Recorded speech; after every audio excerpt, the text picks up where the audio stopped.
Bonjour à toutes et à tous, et bienvenue sur la chaîne pour une nouvelle plongée au cœur d'Ici tout commence. Aujourd'hui, nous allons explorer ensemble l'épisode 1327, un épisode d'une intensité rare, où chaque émotion semble vibrer à fleur de peau et où chaque décision peut, littéralement, redessiner le destin de plusieurs personnages. Dès les premières minutes, un souffle nouveau traverse l'Institut, Ninon et Gary, après tant d'hésitation, apparaissent côte à côte plus proches, plus sincères, plus lumineux que jamais. Leur complicité se transforme enfin en évidence, et ce premier baiser, tendre, fragile, précieux ouvre l'épisode comme une promesse d'espoir. Mais dans un monde comme celui de l'Institut Auguste Armand, la douceur ne dure jamais bien longtemps. Car pendant qu'un amour naissant s'éveille, une autre histoire s'assombrit dangereusement. Au même moment, Colline vacille. Déchirée entre un futur qu'elle croit désirer et un amour qu'elle veut défendre coûte que coûte, elle s'enfonce sans le savoir dans les ombres d'une relation qui commence à la dévorer. Amaury, charmeur en surface, dévoile peu à peu un visage plus inquiétant, des mots qui isolent, des réflexions qui culpabilisent, des doutes qui l'insinuent sans jamais les assumer. Et autour d'elle, ses amis Gaspard, Carla, Bérénice voient ce qu'elle refuse encore de regarder. Ils tiennent la porte ouverte, mais Colline s'éloigne, un pas après l'autre, vers un choix qui pourrait la couper de tout ce qu'elle est vraiment. Et pourtant, au milieu de cette tension sourde, un autre fil émotionnel se déroule, l'anniversaire de Lou, un moment de joie et de folie douce qui se transforme en une soirée bouleversante. Entre jeux absurdes, surprises orchestrées avec amour, confidences inattendues et un cadeau final qui lui offre enfin une place, un foyer, une famille, Lou vit peut-être l'un des instants les plus importants de sa jeune vie. Mais un simple pot de miel suffit à raviver tout un passé, et ce qui devait être une fête devient un miroir de ce qu'il a perdu et de ce qu'il espère encore. Et ce n'est pas tout. Le fameux coffret à souvenirs, posé entre Pénélope et Ninon, explose enfin comme une vérité trop longtemps retenue. Les secrets enfouis remontent à la surface, les non-dits se brisent, et Ninon exige enfin de comprendre réellement qui est sa mère et pourquoi tant d'années ont été bâillonnées par le silence. Entre amour fragile, manipulation voilée, vérité déterrée et cœur en train de craquer, cet épisode 1327 est peut-être l'un des plus denses et des plus déchirants de cette période. Alors installez-vous confortablement. Parce que ce qui vous attend, c'est un épisode où rien n'est laissé au hasard, où chaque geste brûle d'émotion, et où chaque parole peut être la dernière étincelle avant l'implosion. Bienvenue dans le résumé complet et immersif de l'épisode 1327 d'Ici tout commence. La journée commence tôt dans les jardins encore mouillés de rosée.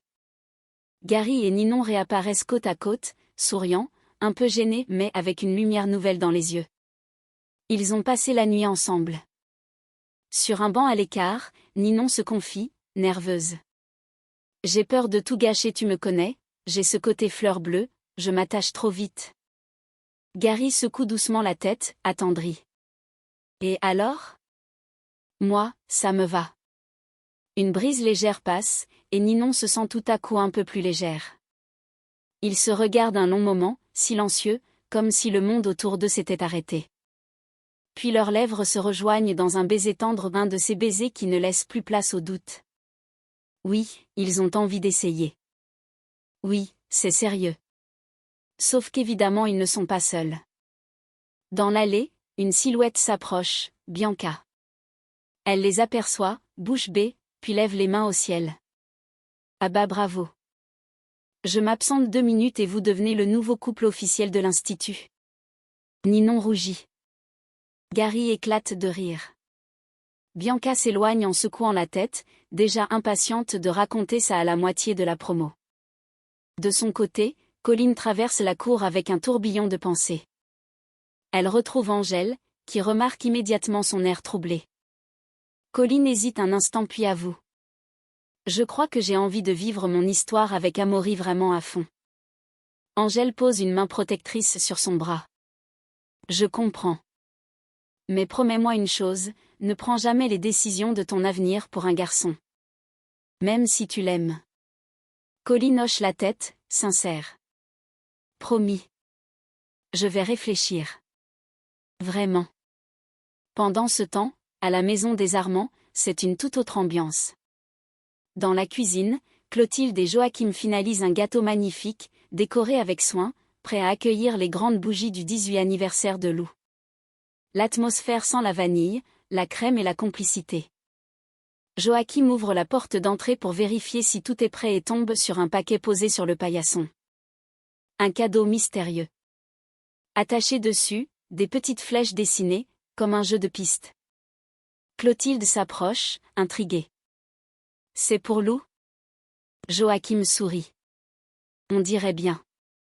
Et j'ai l'impression que ce n'est que le début de la surprise. Ils échangent un regard complice, heureux d'offrir à Lou un anniversaire rempli de mystère, d'émotion et d'attention. La maison s'anime doucement. Ce soir, Lou va découvrir son cadeau. Et personne n'imagine encore ce qui se cache réellement derrière ces flèches.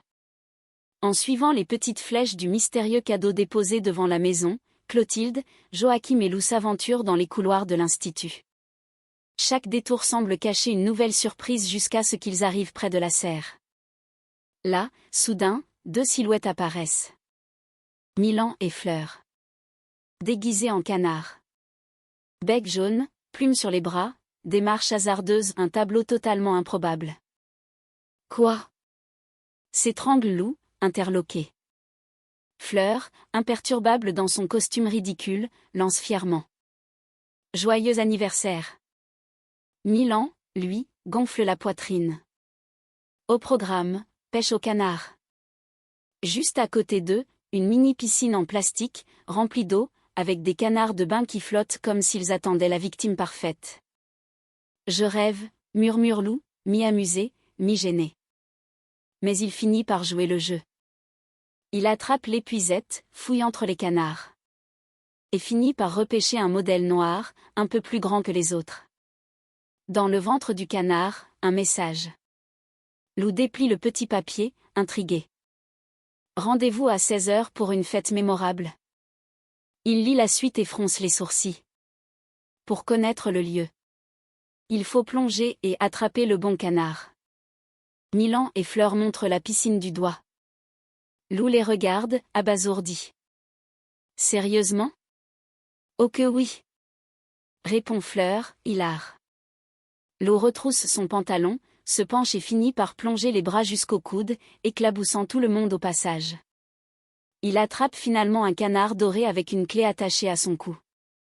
La clé du comptoir de Jude. À 16h pile, Lou pousse la porte du comptoir. La lumière s'allume d'un coup. Surprise! Tous ses amis sont là. Fleur, Milan, Zoé, Léonard, Tom, Jude. Et au fond, rayonnant, Clotilde et Joachim. Lou reste figé, la bouche ouverte. Il n'a même pas le temps de réagir que Milan, sans costume cette fois, lui saute dessus pour un câlin maladroit. Clotilde s'avance, les yeux brillants. Bon anniversaire, Lou. Joachim arrive avec un énorme paquet, enveloppé d'un ruban rouge. De notre part. Et de celle de quelques petits contributeurs anonymes. Lou déballe. Et découvre un vélo électrique flambant neuf. Ses yeux s'écarquillent. Non mais c'est beaucoup trop. Et ce n'est pas tout. Ajoute Clotilde. Joachim tend une enveloppe. Lou l'ouvre, tremblant. À l'intérieur, un contrat jeune adulte, lui offrant plus d'autonomie, une stabilité financière et un vrai cadre pour commencer sa vie d'adulte.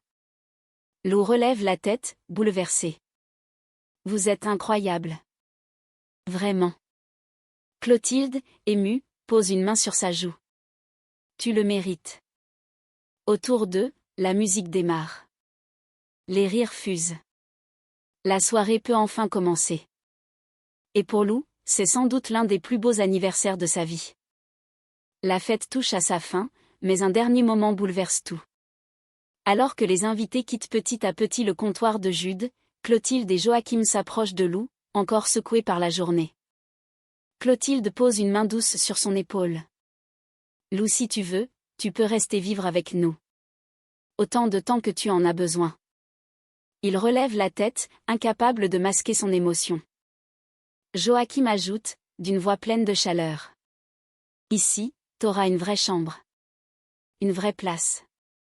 Et surtout t'es chez toi. Lou ouvre la bouche pour répondre, mais aucun son ne sort. Ses traits se crispent puis les larmes coulent, silencieuses, incontrôlables. Il se jette dans les bras de Clotilde, secoué de sanglots, à la fois fragile et soulagé. Merci, merci, souffle-t-il, la voix brisée. Pour la première fois depuis longtemps, il se sent en sécurité. Aimé. Choisi. De leur côté, Colline et Gaspard travaillent ensemble dans la grande cuisine, mais l'ambiance est légèrement tendue. Colline soupire, épuisée. J'ai besoin que tu sois mon ami aujourd'hui, Gaspard. Pas ta version pestouille. Il lève les mains en l'air, faussement offensé. Moi, pestouille? Jamais. Mais en voyant l'air sérieux de Colline, il se radoucit et s'assoit en face d'elle. Elle lui parle enfin d'Amaury, du stage, de ses hésitations. Gaspard ne se fait pas prier. Colline, le resto où Amaury veut t'envoyer en stage? Il est nul. Vraiment nul. Elle fronce les sourcils, un peu piquée. C'est son endroit préféré, il dit que c'est une super opportunité. Gaspard se rapproche, soudain très sérieux. Justement. Je ne le sens pas, ton Amaury. Je sens un truc qui cloche chez lui. Et je ne te lâcherai pas tant que tu n'ouvriras pas les yeux. Colline cligne des yeux, touchée malgré elle. Tu crois que je fais une erreur? Gaspard ne détourne pas le regard. Je crois que tu vaux mieux que ça. Beaucoup mieux. Colline reste silencieuse, troublée. Pour la première fois, elle réalise que Gaspard ne plaisante pas. Qu'il la protège vraiment. Qu'il est là, comme un vrai ami, peut-être même plus qu'il ne l'avoue. Un peu plus tard dans la journée, Colline retrouve César dans un coin calme de la cuisine. Elle tourne nerveusement une cuillère entre ses doigts, visiblement troublée. J'ai peur de passer pour la cruche de service, avoue-t-elle d'une petite voix. La cruche qui suit son mec partout, tu vois. Celle qui réfléchit plus par amour que par ambition. César l'observe, surpris par tant de vulnérabilité. Puis il pose sa main sur son bras, apaisant. Tu n'es pas ridicule, Colline. Vraiment pas. T'es juste romantique. Et y a rien de honteux à vouloir vivre une histoire à fond. Colline esquisse un sourire fragile. Elle n'est pas entièrement rassurée, mais ses mots tombent au bon endroit, au bon moment. Pendant ce temps, dans les sous-sols de l'Institut, l'Economa devient le théâtre d'un affrontement violent. Gaspard et Amaury se retrouvent face à face, et l'électricité dans l'air se ressent dès la première seconde. Angèle, venue chercher du matériel, n'a même pas le temps de comprendre ce qui se passe que Gaspard explose. Je te l'ai dit, Amaury, je ne te laisserai pas gâcher l'avenir de Colline. Amaury fronce les sourcils, agacé, mais garde un calme provocateur. Gâcher quoi? Je l'aide à se projeter, c'est tout. Tu devrais plutôt gérer ta jalousie. C'est pas de la jalousie. Réplique Gaspard, hors de lui. Je la connais, moi. Elle doute, elle est fragile. Toi, tu veux juste qu'elle te suive comme un toutou.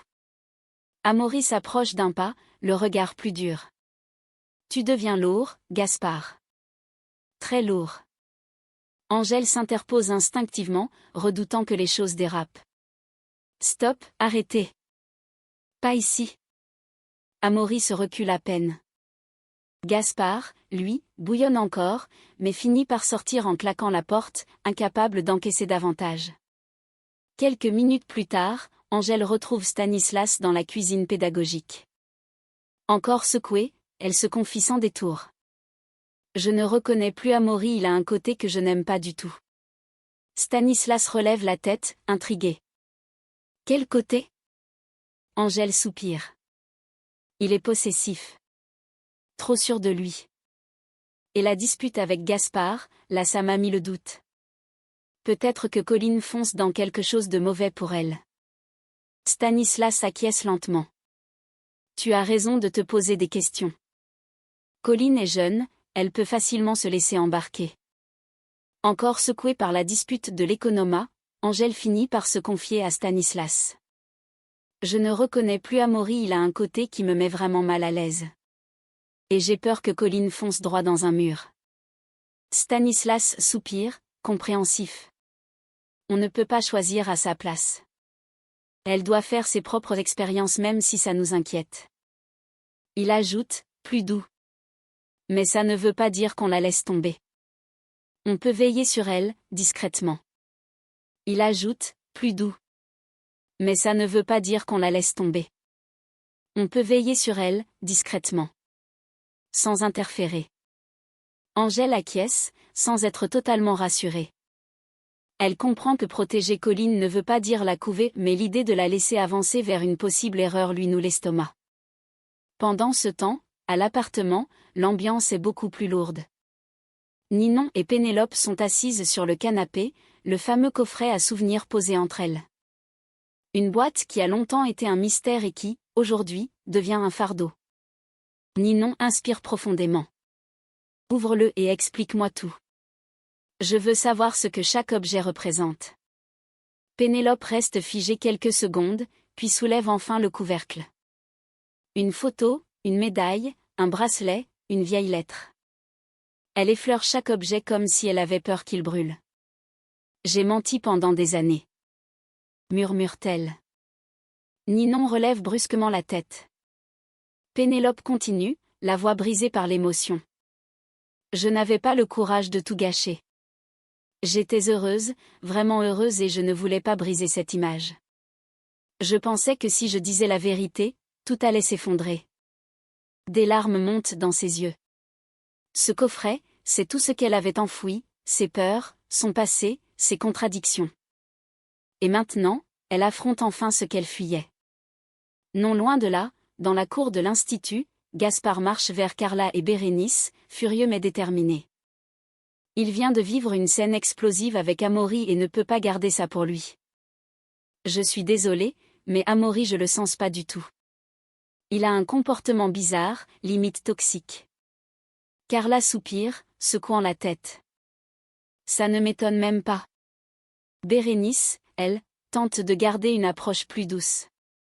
Peut-être que la solution serait de briser la glace ? Lui montrer qu'il est le bienvenu, qu'on n'est pas contre lui. Carla explose presque de rire. Non mais Bérénice, vraiment ? Moi et Gaspard, jouer les hypocrites pour accueillir Amaury à bras ouverts ? Gaspard approuve, bras croisés. L'hypocrisie, c'est pas dans nos cordes. Si on doit l'intégrer, ce sera pas en faisant semblant. Bérénice soupire, consciente qu'elle ne gagnera pas ce combat. D'accord, mais essayez juste de ne pas mettre Colline en position impossible. Gaspard se rembrunit. Je veux juste qu'elle ouvre les yeux. Et dans son regard, impossible de manquer la vérité. Il ne s'agit plus seulement d'amitié. Il souffre de voir Colline s'accrocher à quelqu'un qui ne la mérite peut-être pas. Dans un recoin ombragé près des cuisines, Colline retrouve Amaury. Son visage est fermé, tendu, il semble prêt à livrer une version très personnelle de la dispute de l'économat. Franchement, Colline Gaspard a complètement dérapé. Commence-t-il d'un ton grave. Elle fronce les sourcils, déjà inquiète. Amaury poursuit, appuyant chaque mot. Il était menaçant. Physiquement. Il s'est approché de moi comme pour me provoquer. Tes amis ils sont bizarres. Je veux dire tu mérites mieux. Colline se fige. Ces mots, elle ne s'y attendait pas. Amaury insiste. Il te tire vers le bas. Surtout ce Gaspard. Je comprends que tu sois attaché à eux, mais tu vaux tellement mieux que ça. Ce qu'Amaury ignore, c'est qu'à quelques mètres de là, Bérénice approche, décidée à apaiser la tension entre lui et Gaspard. Mais en arrivant, elle s'arrête net. Elle entend tout. Ses yeux s'écarquillent. Elle comprend immédiatement ce qui se joue. Amaury n'est pas en train de protéger Colline.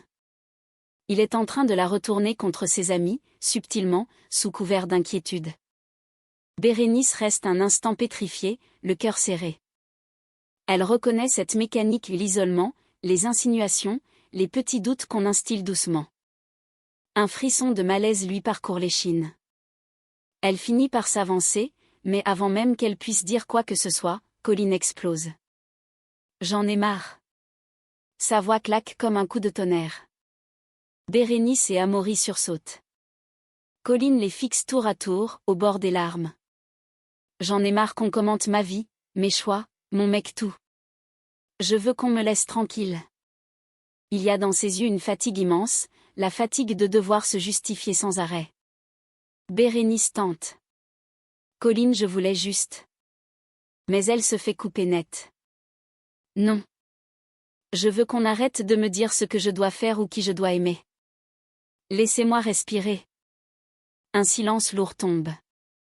Amaury, satisfait dans l'ombre, glisse un bras autour d'elle, mais Colline ne le remarque même pas, trop secouée par son propre trop-plein. Bérénice comprend, avec une douleur sourde, qu'un cap a été franchi. Que Amaury est déjà en train d'isoler Colline. Et que la bataille pour ne pas la perdre ne fait que commencer. Face à Bérénice qui tente timidement de lui parler, Colline ne fléchit pas. Encore secouée par la conversation qu'elle vient d'avoir avec Amaury, elle durcit le ton, presque instinctivement. Et puis arrêtez avec Amaury. Elle lance un regard presque défiant. Il n'a rien fait de mal. Vous êtes injuste avec lui. Je suis fatiguée de devoir me battre pour justifier celui que j'aime. Ces mots sont tranchants, mais ce qui transpire surtout, c'est la confusion. Colline s'enferme dans la défense d'Amaury comme pour se protéger ou pour éviter de voir ce qui ne lui plaît pas. Bérénice reste immobile, blessée en silence, consciente qu'insister ne ferait qu'aggraver les choses. Au même moment, loin des tensions, Gaëtan et Alice profitent d'un instant calme dans les jardins de l'Institut. Le soleil perce légèrement à travers les arbres, et Gaëtan semble enfin avoir trouvé la force de mettre des mots sur ce qu'il ressent depuis plusieurs jours. Alice, j'ai repensé à tout ça. À la PMA, à l'avenir, au fait de devenir papa. Elle le regarde, douce et attentive, prête à entendre ce qu'il n'osait pas dire. Je ne suis pas pressée. Pas pour l'instant. Il soupire, mais un sourire sincère glisse doucement sur ses lèvres. Tu sais, pour le moment, on est bien tous les deux. Juste toi et moi. Et ça me suffit. Alice pose sa main sur la sienne, touchée. Tu feras ton chemin à ton rythme. Je serai là quand tu seras prêt. Gaëtan la fixe alors avec une tendresse rare, presque timide. T'es géniale, Alice. Vraiment. Je sais pas comment j'aurais tenu sans toi. Alice rougit légèrement, mais son sourire dit tout. Elle est là, solide, patiente, et Gaëtan le sait. Dans un monde où tout semble aller trop vite, eux deux avancent calmement. Pas après pas. Et c'est peut-être ce qui les rend si forts. Dans sa nouvelle chambre chez Clotilde et Joachim, Lou observe un petit paquet soigneusement emballé, posé sur le bureau. C'est le cadeau envoyé par sa sœur. Il l'a regardé toute la journée sans oser l'ouvrir. Quand Joséphine passe lui dire bonsoir, elle remarque aussitôt l'objet. Tu l'as toujours pas ouvert ? Lou secoue la tête, gênée. J'ai peur, tu vois ? Peur de ce qu'il y a dedans. Peur de ressentir un truc. Jo lui sourit tendrement. Alors on l'ouvre ensemble. Après quelques secondes d'hésitation, Lou déchire enfin le papier. À l'intérieur, un petit pot soigneusement étiqueté. Du miel de fenouil. Un souvenir très précis les traverse, un clin d'œil direct à leur histoire, à leur lien, à ce qu'ils ont partagé avant que tout ne s'effondre. Lou reste un long moment silencieux, les yeux embués. Elle m'avait dit qu'elle me le donnerait quand j'aurais 18 ans et qu'on se retrouverait. Jo pose une main douce dans son dos. Tu devrais en parler à Clotilde et Joachim. Ils seront là pour t'aider quoi que tu décides. Lou hoche la tête, le cœur serré. Ce cadeau ravive des blessures, mais aussi une immense tendresse qu'il ne sait pas encore comment gérer. Un peu plus tard, sur le parvis de l'Institut, Gaspard, Carla et Bérénice forment un trio soudé. Ils ont convoqué Colline, qui arrive déjà sur la défensive, fatiguée, lasse de devoir se justifier. Gaspard ne tourne pas autour du pot. Colline, quitte-le. Pour toi. Ce mec est en train d'aspirer ton âme. Ses mots sont crus, violents même, mais son regard trahit surtout une angoisse profonde. Bérénice enchaîne, plus douce mais tout aussi déterminée. On n'est pas là pour t'empêcher de vivre. On veut juste que tu te protèges. Amaury, il ne te tire pas vers le haut. Carla, bras croisés, renchérit. On te voit changer, Colline. Et pas dans le bon sens. Colline serre les dents. Elle se sent acculée, prise en étau entre son histoire d'amour et ses amis. Mais dans les voix de Bérénice et Gaspard, il y a quelque chose d'inquiétant. La peur de la perdre. Elle détourne le regard, sans répondre. Parce que la vérité la blesse autant qu'elle l'éclaire. Et pour la première fois. Elle ne sait plus qui croire. Ni où se trouve réellement le danger. L'atmosphère est lourde, presque suffocante, sur le parvis de l'Institut. Face à Colline, Gaspard ne parvient plus à retenir ce qu'il ressent. Il avance d'un pas, les mains légèrement tremblantes, la voix brisée entre colère et chagrin. Tu ne vois pas ce qu'il te fait? Cette relation est toxique, Colline. Tu t'écrases devant lui. Tu disparais un peu plus chaque jour. Les mots claquent, durs, mais sincères. Car Gaspard n'attaque pas, il implore. Ses yeux cherchent ceux de Colline, espérant encore y lire un sursaut, un doute, un appel à l'aide. Mais Colline garde la tête basse, les doigts crispés sur la sangle de son sac. Quand elle relève enfin les yeux, c'est pour lâcher, d'une voix froide et trop calme. J'ai pris ma décision. Un silence terrible s'abat. Bérénice glisse un regard inquiet à Carla. Gaspard, lui, s'immobilise comme si on venait de lui couper le souffle. Colline poursuit, implacable. Je pars avec Amaury. Carla vacille. Quoi? Bérénice porte une main à sa bouche, abasourdie. Colline inspire profondément, comme pour se convaincre elle-même. Je ne vois pas ce qui me retient ici, à Calvière. Je n'avance plus. J'ai besoin de changement. Amaury me le propose. Alors j'y vais. Chaque mot est un coup de poignard. Gaspard secoue la tête, le regard brisé. Non, non, Colline, tu ne vois pas clair. Il t'isole, il te retourne contre tout le monde. Tu crois prendre une décision libre, mais c'est lui qui tire les ficelles. Colline ferme les yeux, agacée, épuisée. J'en ai marre, Gaspard. Marre que tu me prennes pour une idiote. Marre que vous jugiez tout ce que je fais. Je veux juste qu'on me laisse tranquille. Elle tourne les talons. Bérénice tente un dernier appel, la voix tremblante. Colline, s'il te plaît, réfléchis encore un peu.